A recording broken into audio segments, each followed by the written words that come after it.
Welcome everyone. আজকে আমি একটি অত্যন্ত গুরুত্বপূর্ণ টপিক নিয়ে আলোচনা করব, সেটি হচ্ছে আয়ুষ্মান ভারত।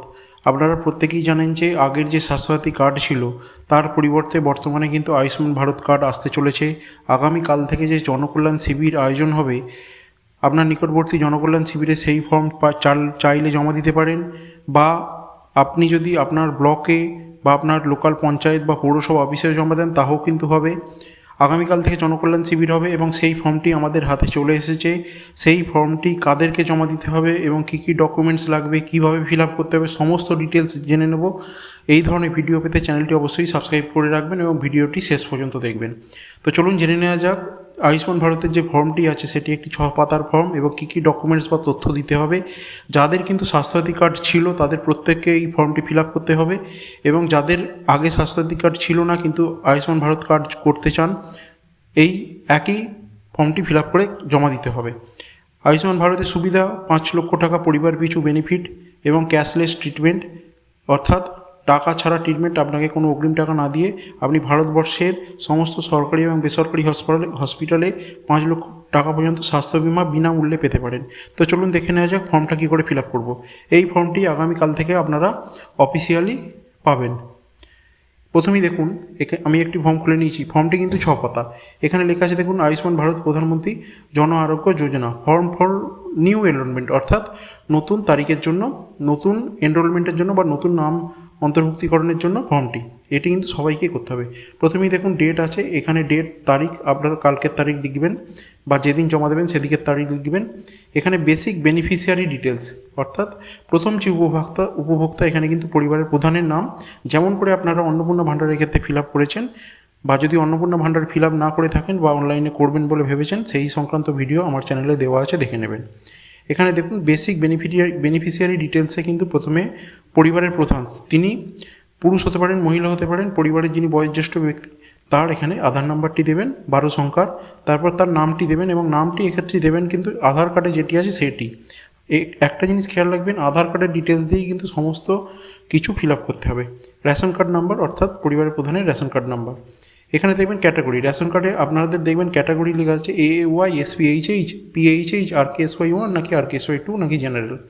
আপনার রেশন কার্ডের দেখবেন একদম উপর দিকে কিন্তু এই নাম্বারটা লেখা আছে, নাম্বারের পাশে কিন্তু বাঁদিকে কোন ক্যাটাগরিতে লেখা আছে সেটা কিন্তু যেটা হবে আপনার সেটার ক্ষেত্রে টিক দেবেন, এবার দেখুন আধার লিঙ্কড মোবাইল নাম্বার, আধার কার্ডের সঙ্গে অবশ্যই যে মোবাইল নাম্বারটা দেওয়া আছে সেই নাম্বারটা কিন্তু লিখতে হবে। জেন্ডার বা লিঙ্গ, এখানে মেল হলে মেল, ফিমেল হলে ফিমেল। এখানে তার ডেট অফ বার্থটা দেবেন, অর্থাৎ জন্ম তারিখ, যেটা ইচ্ছা লিখবেন, এবং ফুল অ্যাড্রেসে কিন্তু আপনার পুরো পোস্টাল অ্যাড্রেস, অর্থাৎ যে ঠিকানাটা লিখবেন সেই ঠিকানায় যেন আপনার বাড়িতে কোনো চিঠি যায় সেরকম ঠিকানা দেবেন। ডিস্ট্রিক্ট, জেলা, আপনার জেলা লিখবেন, হুগলি, বাঁকুড়া, যা ইচ্ছা আপনার যে জেলায় অন্তর্ভুক্ত। ব্লক বা থানা, আপনি যে ব্লকের আন্ডারে সেই ব্লকটি লিখবেন, এবং যে গ্রাম পঞ্চায়েতের আন্ডারে বা যে গ্রাম পঞ্চায়েতের অধীনে আপনি বসবাস করেন সেই গ্রাম পঞ্চায়েতটি লিখবেন। এখানে দেখুন ফ্যামিলি হেড নেম, যেহেতু আমরা এখানে প্রথমেই ফ্যামিলি হেডেরই ফিল আপ করছি তাই ফ্যামিলি হেড নেম কিন্তু এখানে একই নামটা লিখবেন। টোটাল ফ্যামিলি মেম্বার্স, আপনার পরিবারে কতজন সদস্য আছে, 4 জন কি 5 জন কি 3 জন, সেখানে সমস্ত ডিটেলস দেবেন। এখানে কিন্তু ফ্যামিলি মেম্বার্সে বাচ্চারাও ধরবেন, বাচ্চাদেরকেও ধরবেন। এখানে প্যান নাম্বার যদি থাকে দেবেন, না থাকলে দেবেন না। এখানে দেখুন ইলেকট্রাল ডিটেলস, ইফ অ্যাবভ 18, যদি 18 বছরের ঊর্ধ্বে হয়, যেহেতু পরিবারের প্রধানের করছি অবশ্যই কিন্তু এখানে এপিক নাম্বার থাকতে হবে এবং এপিক নাম্বার দিতেই হবে। যদি কিন্তু এপিক নাম্বার না থাকে তাহলে কিন্তু সুবিধা থেকে বঞ্চিত হবেন, বা আপনার যদি ট্রাইব্যুনালে অ্যাপিল করেন বা আপনার যদি লাস্ট SIR-এ নাম বাদ গিয়ে থাকে তাহলে কিন্তু অন্নপূর্ণা ভাণ্ডার আপনি কিন্তু আয়ুষ্মান ভারত পাবেন না। তাই এপিক নাম্বার অবশ্যই এখানে দেবেন। এসি নাম্বার, অর্থাৎ আপনার বিধানসভার নাম্বার যদি আপনি ভুলে গিয়ে থাকেন বা আপনি যদি না জেনে থাকেন তাহলে আপনার বিধানসভা নাম্বার জানার জন্য আপনি যে গত এপ্রিল মাসে যে ভোটটি হয় সেখানে একটি আপনাকে ভোটার স্লিপ দিয়েছিল BLO, সেই ভোটার স্লিপটি যদি থেকে থাকে সেখানে দেখুন কিন্তু আপনার ভোটার স্লিপে আপনার নাম, আপনার বিধানসভার নাম্বার অর্থাৎ এসি নাম্বার ওখানে কিন্তু দেওয়া আছে। আপনার বিধানসভার নাম, তার পাশে 196 কি 232 কি এরকম কোন বিধানসভা সেটি দেওয়া আছে। সেই ভোটার স্লিপটিতেই কিন্তু পার্ট নাম্বার দেওয়া আছে, 1 কি 5 কি 232 সেটা দেওয়া আছে। এখানে কিন্তু সিরিয়াল নাম্বার, এই সিরিয়াল নাম্বারটি কিন্তু আপনাকে যে আধুনিক ভোটার লিস্ট সেটা দেখে কিন্তু আপনার সিরিয়াল নাম্বারটি দেখতে হবে। অর্থাৎ আপনি এপিক নাম্বার দিয়ে সার্চ করলেই কিন্তু সেই সিরিয়াল নাম্বারটি পেয়ে যাবেন এখান থেকে। ওই ভোটার লিস্টেই কিন্তু আপনার সিরিয়াল নাম্বারটা দেওয়া আছে, অর্থাৎ ভোটার স্লিপটা কিন্তু এখানে খুব দরকারি কাজ করছে। এরপর দেখুন স্বাস্থ্যসাথীর ডিটেলস। স্বাস্থ্যসাথীর ডিটেলস মানে হচ্ছে আপনার স্বাস্থ্যসাথীর কার্ডের যে 17 ডিজিটের ইউআরএন নাম্বারটি ছিল, সেই 17 ডিজিটের ইউআরএন নাম্বারটি কিন্তু এখানে লিখতে হবে। 17 সংখ্যার যে নাম্বারটি ছিল সেই 17 সংখ্যার নাম্বারটি কিন্তু এখানে লিখে দেবেন। এরপর আসছে দেখুন এলিজিবিলিটি প্যারামিটার্স আইটেম। বলছে অনলি ওয়ান রুম উইথ কাঁচা ওয়ালস অ্যান্ড কাঁচা রুম, অর্থাৎ আপনার কি একটি কাঁচা দেয়াল বিশিষ্ট কাঁচা ছাদ বিশিষ্ট ঘর আছে? যদি হ্যাঁ হয় হ্যাঁ দেবেন, তাহলে নো লিখবেন। এটা যদি হ্যাঁ হয় তাহলে হ্যাঁ এতে টিক দেবেন, যেগুলো আছে এবার না হলে নো এতে টিক দেবেন। একসঙ্গে ইয়েস অর নো দুটোতে টিক দেবেন না। No adults member between age 60 to 59, অর্থাৎ আপনার বাড়িতে কি 16 থেকে 59 বছর বয়সী কোনো ব্যক্তি নেই? যদি না থাকে তাহলে ইয়েস দেবেন, যদি থাকে তাহলে নো দেবেন এখানে। Female headed household with no adult male member between age 16 to 59, অর্থাৎ আপনার বাড়িতে কি 16 থেকে 59 বছর বয়সী কোনো পুরুষ নেই? যদি থাকে তাহলে এখানে নো দেবেন, না হলে ইয়েস দেবেন। Disabled member and no abled bodied adult member, অর্থাৎ প্রতিবন্ধী। আপনার বাড়িতে যদি কোনো প্রতিবন্ধী বা কোনো প্যারালিসিস বা শারীরিকভাবে অক্ষম ব্যক্তি থাকে তাহলে ইয়েস দেবেন, না থাকলে নো দেবেন। এসসি এসটি হাউসহোল্ড, অর্থাৎ আপনি যদি এসসি এসটি ক্যাটাগরির মধ্যে পড়েন তাহলে ইয়েস, আর আপনি যদি আদার্স হন মানে জেনারেল হন, ওবিসি এ বি যদি হন তাহলে সেখানে নোতে দেবেন। Landless household deriving major part of their income from manual casual labour, আপনার যদি নিজের নামে কোনো জমি থাকে না থাকে, অর্থাৎ আপনার যদি নিজস্ব নামে কোনো পর্চা বা মিউটেশন না থাকে তাহলে কিন্তু আপনাকে ইয়েসে ক্লিক করবেন, না হলে নোতে ক্লিক করবেন। আপনার নিজের নামে জমি থাকলে কিন্তু নোতে ক্লিক করবেন। এখানে বলেছে ডেস্টিটিউট লিভিং অন এএলএমস, এটা নো ক্লিক করবেন। দেখুন ম্যানুয়াল স্ক্যাভেঞ্জার ফ্যামিলিজ, এটাও নোতে ক্লিক করবেন। প্রিমিটিভ ট্রাইবাল গ্রুপস, যেহেতু এটা আদিবাসীদের জন্য প্রিমিটিভ, অর্থাৎ যারা একদম আদিবাসী, এটা অবশ্যই নোতে ক্লিক করবেন। লিগালি রিলিজড বন্ডেড লেবার, এটাও নোতে ক্লিক করবেন, অর্থাৎ আপনি যেহেতু কারোর দাস ছিলেন না, লিগালি রিলিজড বন্ডেড লেবার কিন্তু অবশ্যই নোতে ক্লিক করবেন। ফর আরবান, আরবান মানে হচ্ছে শহরাঞ্চলের জন্য, এর আগেরটা দেখুন ছিল ফর রুরাল গ্রামাঞ্চলের জন্য, এখানে কিন্তু ফর আরবান মানে শহরাঞ্চলের জন্য। র্যাক পিকার, র্যাক পিকার মানে কাগজপত্র পূরণ, যদি না হন তাহলে নো, যদি ইয়েস হন তাহলে ইয়েস। বেগার, ভিক্ষুক, আপনি যদি ভিক্ষুক না হন তাহলে অবশ্যই নো দেবেন, এটা বেশিরভাগের জনের ক্ষেত্রেই নো হবে। ডোমেস্টিক ওয়ার্কার, ডোমেস্টিক ওয়ার্কার মানে যারা পরিচারিকার কাজ করে তাদেরকে ডোমেস্টিক ওয়ার্কার বলে, এবং সেখানে আপনি যদি না হন তাহলে নো দেবেন, না হলে ইয়েস দেবেন। এখানে দেখুন street vendor, কবলার, hawker, other service provider working on street, আপনি যদি রাস্তায় কোনো কাজ করেন যেমন স্ট্রিট ভেন্ডর বা হকার এই জাতীয় কোনো ফেরি জাতীয় কোনো ব্যবসা করেন তাহলে ইয়েস, না হলে নো দেবেন। Construction worker, plumber, mason, labour, painter, welder, security guard, coolie and other headload worker, আপনি যদি কঠোর পরিশ্রমের কোনো কাজ করেন, যেমন ধরুন যারা রাজমিস্ত্রির কাজ করে, প্লাম্বার যারা কলের কাজ করে, যারা লেবারে বা মজদুরের কাজ করে, পেন্টার যারা দেয়াল বাড়ি রং করে, ওয়েল্ডার যারা ওয়েল্ডিংয়ের কাজ করে, যারা সিকিউরিটি গার্ডের কাজ করে, যারা কুলির কাজ করে, তাদের ক্ষেত্রে অবশ্যই ইয়েস, যেহেতু তারা শারীরিক কায়িক পরিশ্রমের কাজ করে, না হলে নো। সুইপার, স্যানিটেশন ওয়ার্কার, মালি, আপনি যদি ঝাড়ুদার হন বা যদি আপনি মালি হন বা আপনি যদি যে পায়খানা পরিষ্কার করে থাকেন বা সেখানে মানে সঠিক, যেটাকে সঠিক কথায় ম্যাথর বলা হয়ে থাকে, তাহলে যদি হন ওইগুলোর মধ্যে তাহলে হ্যাঁ দেবেন, না হলে নো দেবেন। Home based worker, artisan, handicrafts worker, Taylor, আপনি যদি এর মধ্যে কোনোটা একটা হন তাহলে ইয়েস, না হলে নো। টেলর মানে হচ্ছে এখানে ধরুন টেলর মানে হচ্ছে যারা কাপড় জামা তৈরির কাজ করে, হ্যান্ডিক্রাফট ওয়ার্কার যারা হাতের জিনিসপত্র তৈরি করে, এবং হোম বেসড ওয়ার্কার যারা বাড়িতে বসে কাজ করে। আপনি যদি এর মধ্যে কোনোটা একটা হন তাহলে ইয়েস দেবেন, না হলে নো দেবেন। এখানে দেখুন transport worker, driver, conductor, helper to driver to conductor, কাঠ puller, rickshaw puller. Transport worker মানে হচ্ছে বাসের কন্ডাক্টর, ড্রাইভার ইত্যাদি। Helpers to driver to conductors, বা ড্রাইভার কন্ডাক্টরের যে হেল্পার থাকে। কাঠ পুলার অর্থাৎ যে যে গাড়িগুলো যারা টেনে নিয়ে যায়, রিক্সাগুলোর রিক্সা যদি টানেন তার মধ্যে যদি হন তাহলে অবশ্যই ইয়েস, না হলে নো। সব ওয়ার্কার, আপনি যদি কোনো দোকানে কাজ করেন, অ্যাসিস্ট্যান্টের কাজ করেন, পিয়ন, হেল্পার বা ডেলিভারি অ্যাসিস্ট্যান্ট বা অ্যাটেন্ডেন্ট বা ওয়েটার, এগুলো একটা হলে ইয়েস, না হলে নো দেবেন। Electrician, mechanic, assembler, repair worker, এগুলোর ক্ষেত্রে একটা হলে ইয়েস দেবেন, না হলে নো দেবেন। ওয়াশারম্যান বা চৌকিদার, আপনি যদি কোনো চৌকিদার বা জামা কাপড় যারা কাচে তাদের কাজ করেন তাহলে আপনি ইয়েস দেবেন, না হলে নো দেবেন। এখানে কিন্তু একটা জিনিস দেখুন, এই যে অনেকগুলো এখানে আরবান এরিয়া অর্থাৎ শহরাঞ্চলের জন্য কিন্তু অনেকগুলো কাজের অপশন দিয়ে রেখেছে। আপনি এর মধ্যে যে কোনো একটাতে যদি পড়েন সেই ঘরটাই শুধুমাত্র ইয়েস দেবেন, বাকি সব ঘরগুলোর জন্য কিন্তু নো হবে। মানে আপনি এই ঘরগুলোতে একটাতে ইয়েস দিলে বাকিগুলোতে আপনি ইয়েস দিতে পারবেন না, কারণ আপনি যে কোনো একটা ক্যাটাগরিতেই কাজ করতে পারবেন, অন্যগুলোতে ইয়েস দিতে পারবেন না। বাকিগুলোর ক্ষেত্রে কিন্তু নো হবে, অর্থাৎ একটি বাদে সবগুলোই কিন্তু নো হবে। আর যিনি এইগুলোর কোনোটাতেই কাজ করে না তার সবগুলোই কিন্তু নো হবে। এটি কিন্তু খেয়াল রাখবেন বারবার। একটির বেশি ইয়েস কোনো মতেই কিন্তু এই আরবান এরিয়ার জন্য হবে না, এবং বাকিগুলোতে নো হবে, বা কেউ যদি এর কোনোটাতেই কাজ না করেন তার সবগুলোতেই নো হবে। কিন্তু রুরাল এরিয়ার জন্য ঠিক একই জিনিস, রুরাল এরিয়ার জন্য কিন্তু এখানে একের বেশি ইয়েস হতে পারে, কারণ এখানে কিন্তু কাজের ভাগ দেয়নি। এখানে কিন্তু SC ST house hold member ইত্যাদি ডিটেলস কিন্তু জানতে চেয়েছে।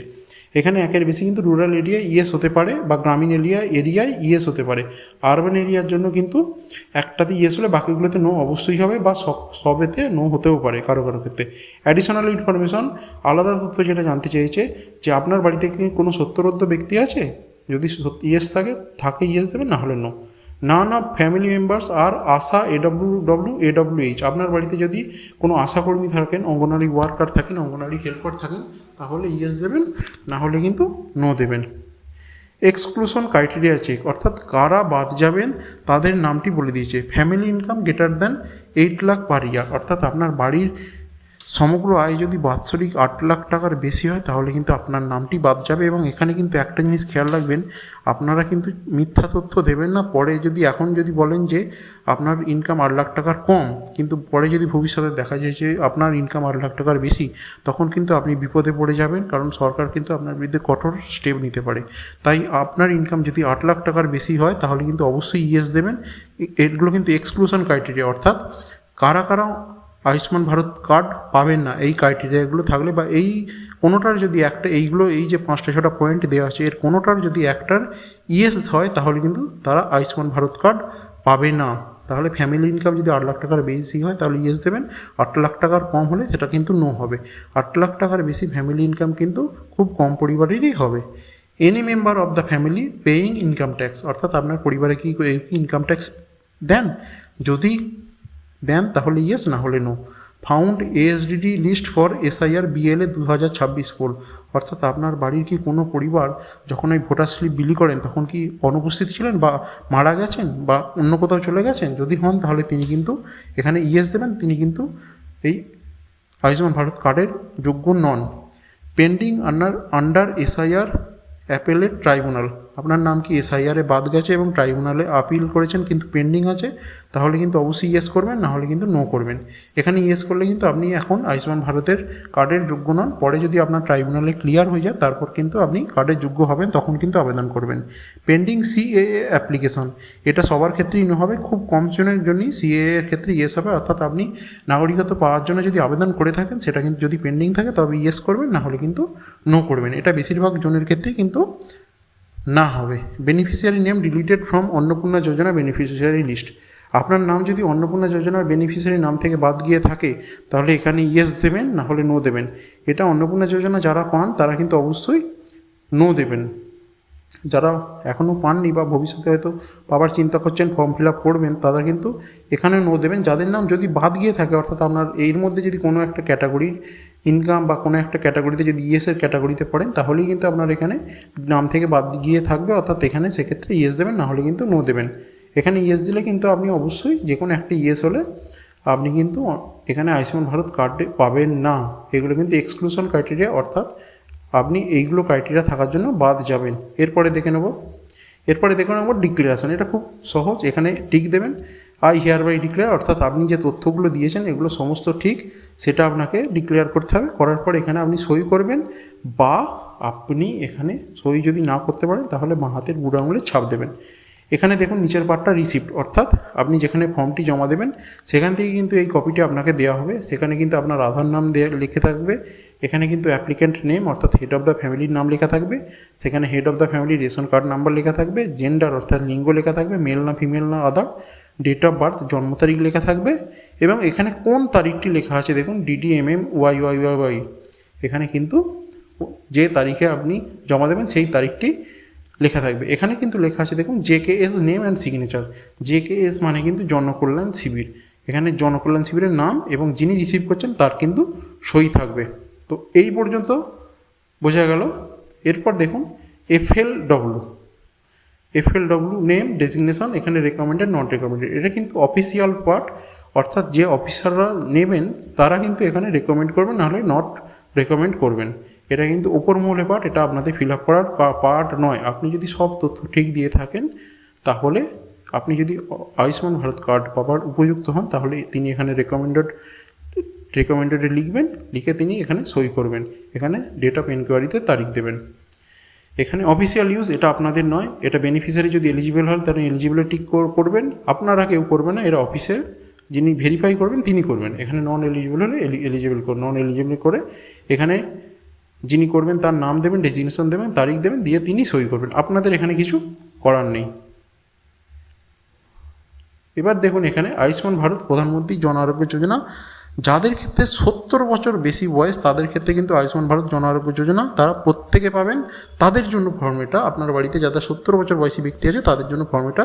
আপনার বাড়িতে যদি কেউ থাকে বা আশপাশে কেউ থাকে তাহলে এটি অবশ্যই দেখে নেবেন। এখানে তারিখ লিখতে বলেছে, একই জিনিস আধার নাম্বার, অ্যাপ্লিকেন্ট নাম, তার নাম লিখতে বলেছে, রেশন কার্ড নাম্বার দেবার পর তিনি কোন ক্যাটাগরির আন্ডারে পড়ছেন সেই ক্যাটাগরিতে টিক দেবেন যেটার আন্ডারে রেশন কার্ডটা, মোবাইল নাম্বারটা দেবেন যেটি আধার কার্ডের সঙ্গে লিঙ্ক করা আছে, তিনি মেল না ফিমেল, পুরুষ না মহিলা সেখানে টিক দেবেন, এখানে ডেট অফ বার্থ দেবেন, জন্ম তারিখ দেবার পর পুরো ঠিকানাটা তার দেবেন।